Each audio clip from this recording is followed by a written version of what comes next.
అమ్మమ్మ చేతి వంటకి స్వాగతం. ఈరోజు నేను కొత్త స్టవ్ తీసుకున్నానండి. మాది వంటగది అయితే చాలా చిన్నగా ఉంటుంది, అందుకని చెప్పేసి నేను చిన్న స్టవ్ తీసుకున్నాను. దాన్ని మీకు చూపించాలనిపించింది, అందుకే వీడియో చేస్తున్నానండి. ఇదిగోండి స్టవ్ అయితే మీకు చూపిస్తున్నాను. ఇప్పుడు ఓపెన్ చేస్తున్నానండి స్టవ్. ఇదిగోండి నాకు యూట్యూబ్ ఛానల్ కోసం నేను స్టవ్ తీసుకున్నాను. నాకైతే చాలా బాగా నచ్చింది. లైటర్ కూడా తీసుకున్నామండి. ఇక్కడ నుంచి నా వీడియోస్ కోసం నేను ఈ స్టవ్ మీద నేను వంట చేయబోతున్నాను. స్టవ్ తీసుకున్నాను కాబట్టి ఈరోజు నేను స్వీట్ రెసిపీ చేస్తానండి. కీర్ చేస్తున్నాను. పాన్ పెట్టుకొని అందులో నెయ్యి వేసుకోవాలి. నెయ్యి హీట్ అయిన తర్వాత జీడిపప్పు, బాదం, పిస్తా, ఖర్జూరం, కిస్మిస్ ఇవన్నీ నేను స్లైసెస్ కింద చేసుకున్నానండి. వాటిని వేసుకుంటున్నాను. వేసుకున్న తర్వాత మొత్తం ఇలా కలుపుకోవాలి. వీటిని గోల్డెన్ షేడ్ వచ్చే వరకు వేయించుకోవాలండి.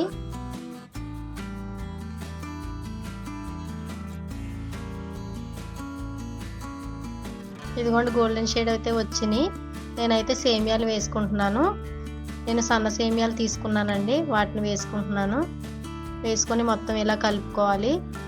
నేను ఆల్రెడీ రోస్టెడ్ సేమియాలు తీసుకున్నాను కాబట్టి లైట్గా వేయించుకుంటే సరిపోతుందండి. ఇదిగోండి ఈ విధంగా వేగిపోయిన తర్వాత మనం పక్కన పెట్టుకోవాలి. పాన్ పెట్టుకొని అందులో పాలు వేసుకుంటున్నాను. కాచి చల్లార్చిన పాలండి ఇవి. నేను 1 లీటర్ పాలు తీసుకుంటున్నాను. అందులో 1/2 కప్పు మిల్క్ పౌడర్ వేసుకుంటున్నాను. వీటిని ఉండలు లేకుండా ఇలా మొత్తం తిప్పుకోవాలి.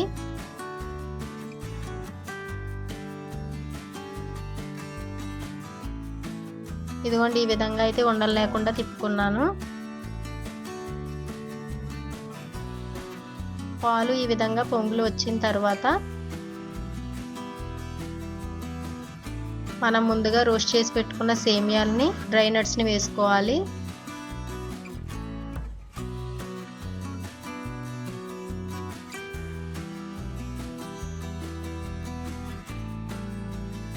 ఈ విధంగా వేసుకున్న తర్వాత మొత్తం ఇలా కలుపుకోవాలండి.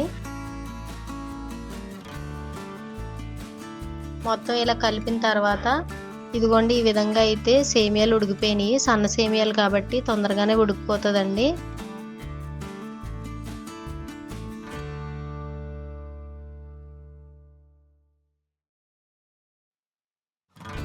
నేను షుగర్ పాకం పట్టుకుంటున్నాను. షుగర్ ఈ విధంగా వేసిన తర్వాత వాటర్ ఏమీ వేయలేదండి, లిక్విడ్ లాగా తయారవుతుంది ఇది. ఈ పంచదార అంతా పలుకులు ఇలా కరిగిపోయేంత వరకు మనం స్టవ్ మీద పెట్టి ఇలా తిప్పుకోవాలి. ఇదిగోండి ఈ విధంగా అయితే అయిన తర్వాత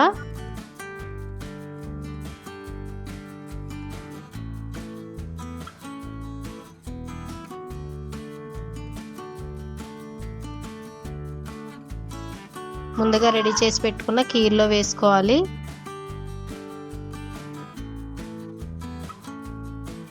వేసుకున్న తర్వాత మొత్తం ఇలా కలుపుకోవాలండి.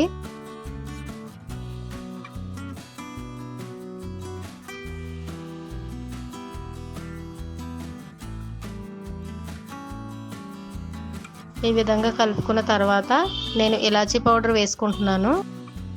కెవడా వాటర్ వేసుకుంటున్నానండి కొంచెం. వేసుకున్న తర్వాత మొత్తం ఇలా కలుపుకోవాలి. అంతేనండి, ఎంతో టేస్టీగా ఉండే స్వీట్ రెసిపీ అండి కీర్. మీరు కూడా తయారు చేసి చూడండి. ఇంతవరకు మా ఛానల్ని సబ్స్క్రైబ్ చేయకపోతే ప్లీజ్ సబ్స్క్రైబ్ చేయండి. మా స్టవ్ కనుక నచ్చినట్లయితే కనుక కామెంట్లో పెట్టండి. ఈ రోజు నేను చేసిన రెసిపీ ఎలాగుందో మీరు కూడా ట్రై చేసి చూసి నాకు కామెంట్లో పెడతారని అనుకుంటున్నాను. Thank you for watching. Please subscribe అమ్మమ్మ చేతి వంట.